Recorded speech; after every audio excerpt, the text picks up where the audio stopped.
Sanji está a um passo de despertar os seus genes mutantes no arco de Wano. E a pergunta que fica com isso é o quão forte ele vai se tornar depois disso. E nesse vídeo eu vou compartilhar com vocês evidências fortíssimas de que o Sanji também vai ser capaz de derrotar um almirante da marinha lá no final de One Piece. Fica comigo que você vai entender por quê. Então a gente viu nos últimos capítulos que os genes mutantes dele estão prestes a despertar com o uso repetido do Raid Suit. Já no passado, o Judge ele também já havia dito para esperar ele crescer para ver o resultado depois dele ter visto que não havia qualquer mudança na aparência ou na mutação ou no físico do Sanji. Ele diz claramente, então vamos esperar ele crescer um pouco mais para assim a gente ver algum resultado. Então já era esperado que isso fosse acontecer um pouco mais adiante. A gente teve também a interferência das drogas tomadas pela mãe do Sanji que tentaram anular esse efeito de mutação genética dele,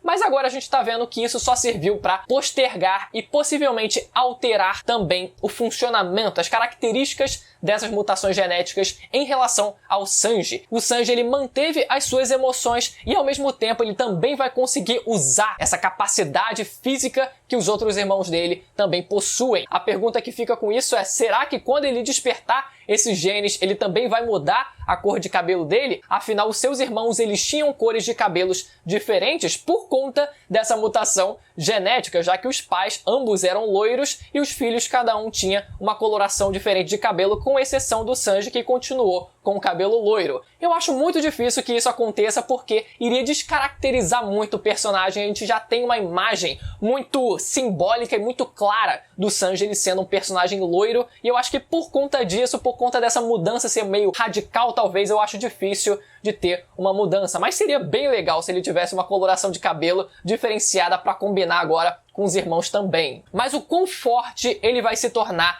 depois que ele despertar esses genes? O quão fácil? Qual vai ser o nível de facilidade que ele vai ter para conseguir derrotar um segundo comandante de Yonkou? O quão fácil ele vai conseguir derrotar o Queen nesse arco de Wano? A gente tem que ver qual vai ser esse nível de facilidade, se vai ser uma luta extremamente difícil, se ele vai conseguir dessa forma alcançar um nível de segundo comandante de Yonkou, ou se ele vai ter uma certa facilidade, uma leve facilidade, a gente já começa a enxergar ele talvez rumando para um nível de primeiro comandante de Yonkou. Fica aí essas possibilidades, mas o fato é bem provável sim que o Sanji ele também consiga alcançar o nível top tier mais adiante no mangá, na saga final de One Piece, e eu já tinha minhas dúvidas em relação ao Zoro, se ele iria alcançar esse nível top tier. Eu ficava, cara, mas não é possível, e agora eu realmente vejo isso acontecendo sem problema nenhum, e eu acho que o Sanji ele não vai ficar muito pra trás. Vocês vão entender por quê. Vocês lembram daquela abertura de Dressrosa, quando o Luffy enfrenta o Akainu,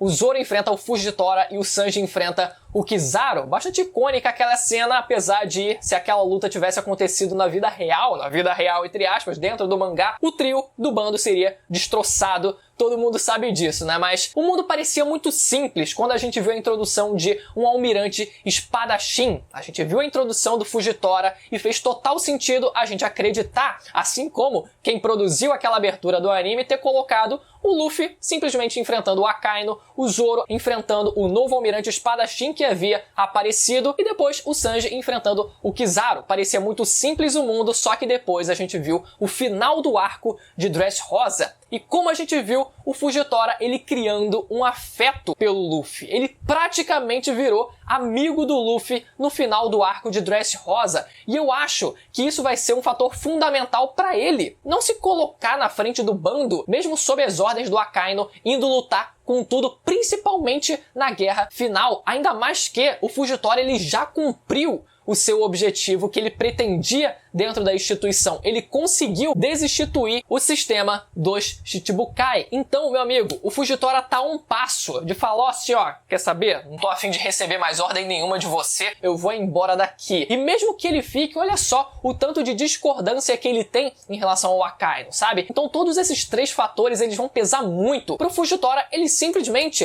cagar pra estar realmente lutando com tudo a favor da instituição da Marinha. Ele criou uma amizade com o Luffy, ele tem a discordância dele com o Akainu e ele já cumpriu com o objetivo dele. Então, muito difícil que o Fujitora ele se coloque no caminho do Zoro, ele seja um oponente que vá lutar com tudo contra o Zoro na saga final de One Piece. Então, quem resta, eis que a gente viu a introdução do Vaca Verde também. Olha só a comparação, né? A gente tem dois personagens com a tonalidade de cor verde, sendo comparados aqui o Vaca Verde e o Zoro, enquanto o Luffy tem uma coloração em vários dos momentos, né? A blusa clássica dele, as blusas clássicas dele tem a coloração vermelha e tem o Akainu também com a coloração vermelha, tendo o nome de Cão Vermelho, na alcunha de Cão Vermelho, e tem também o Kizaru, Macaco Amarelo, contra o Sanji, que tem a sua coloração temática também amarela. Olha só agora, né? Será que o mundo agora finalmente se clareou? As coisas tão simples? Vai ser que nem na saga de Dressrosa, quando o mundo parecia simples e a gente já podia deduzir quem vai lutar contra quem? Eu acho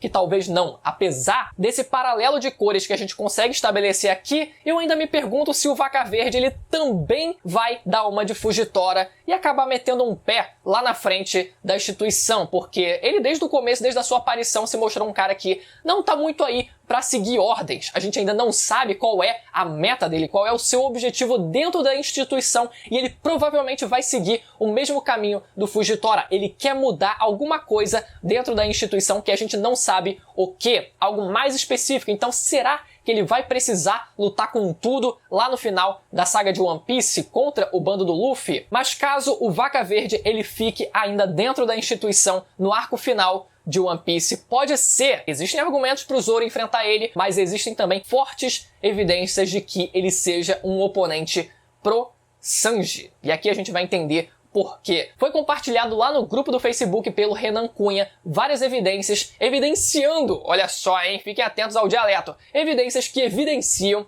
esse fato e a gente vai entender a partir de agora. Vamos lá. Em primeiro momento, a curtíssima introdução do personagem Vaca Verde em uma única página de aparição. Com poucos balões de fala, o Oda fez questão de nos mostrar um princípio curioso dele. Ele está sem comer há 3 anos, mas se fosse servido por uma gostosa, se daria ao luxo de comer, pois comer é um saco na visão dele. O fato dele não comer há 3 anos é obviamente uma dica sobre seus poderes. Particularmente, eu adoraria ver a zoa mítica da deusa Gaia, também conhecida como Mãe Terra, que daria a ele a capacidade de criar e controlar principalmente plantas e terra. Para quem viu Naruto, ele seria uma espécie de Hashirama, e talvez esse poder faça com que ele realize fotossíntese e não precise se alimentar. Mas agora, pra que essa informação de que só comeria com uma mulher servindo ele? Porque isso vai contra tudo que o Sanji acredita. O nosso cozinheiro, ele tem princípios muito bem definidos sobre alimentar qualquer pessoa com fome, principalmente se for uma mulher. Ele já assumiu diversas vezes durante a obra que prepara a comida de uma dama com 100 vezes mais carinho do que para os outros. Quando ele cozinha, põe nos seus pratos os valores que aprendeu do Zeff. Cozinhar e servir uma mulher é algo muito simbólico para o Sanji e ele com certeza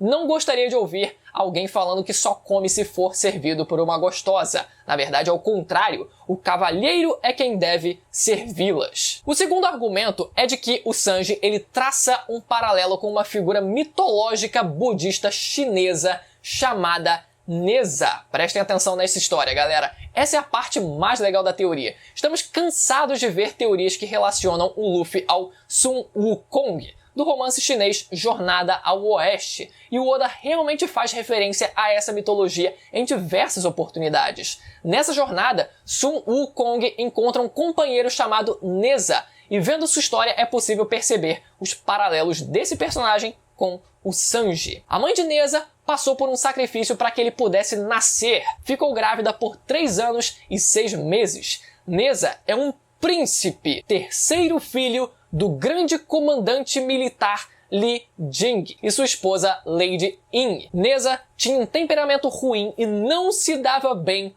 com seu pai desde pequeno. Neza provocou a ira do Rei Dragão ao matar seu filho, e então o dragão ameaçou todo o Império, querendo tirar a vida de Neza. Neza então entregou sua vida e protegeu o vilarejo, mas aparecia nos sonhos de sua mãe, pedindo a construção de um templo para que seu espírito descansasse em paz. Assim ela o fez, porém o templo ficou rapidamente famoso, e quando seu pai tomou conhecimento, queimou todo o templo, pois o filho já havia causado problemas demais para a família. Isso despertou em Neza um ódio enorme pelo pai e o jurando de morte. Quando foi renascido pelo seu sensei à base de raízes de lótus, ganhou armas que lhe concediam poderes de fogo e foi atrás de matar seu pai. Sacrifício para nascer príncipe, terceiro filho de um comandante militar, odeia o pai e ganhou poderes de fogo. Isso lembra vocês alguém? Tá, mas onde que entra o almirante Vaca Verde nessa história toda?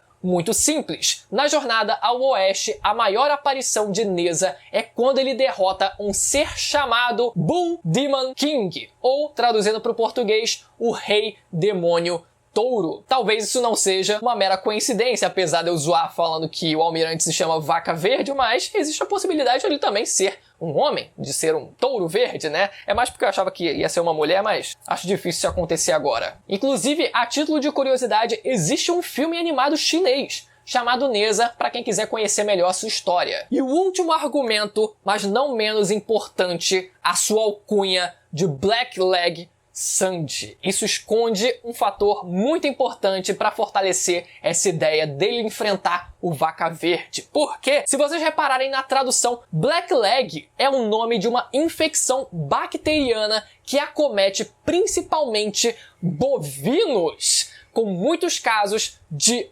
óbito. Como é uma imagem infernal, vou colocar só uma ilustração para vocês entenderem. Então ali mais um argumento que fortalece essa ideia dele tendo a sua alcunha de Blackleg, de perna negra, isso sendo uma doença que acomete justamente bovinos, faz sentido, né? Tá aí o último paralelo que fortalece a ideia do Sanji enfrentar o Vaca Verde no final de One Piece. Queria agradecer mais uma vez ao Renato Cunha por ter compartilhado essa teoria lá no grupo. E galera, vocês acham que faz sentido? Eu acho que eu tava devendo um vídeo só sobre o Sanji pra vocês e aqui tá o vídeo. Eu realmente me convenci. Eu realmente acho que existe realmente a possibilidade dele enfrentar, se não o Kizaru, o Almirante Touro Verde ainda é uma incógnita. Se o Sanji enfrentar o Touro Verde, quem que o Zoro ele vai enfrentar? Não sei. Quem sabe o Gorosei careca? Fica aí a possibilidade. Lembrando que a gente tá muito próximo de bater a meta de 500 mil inscritos, então se você ficou até aqui, não se esquece, se inscreve no canal e ativa o sininho para não perder a notificação dos próximos vídeos.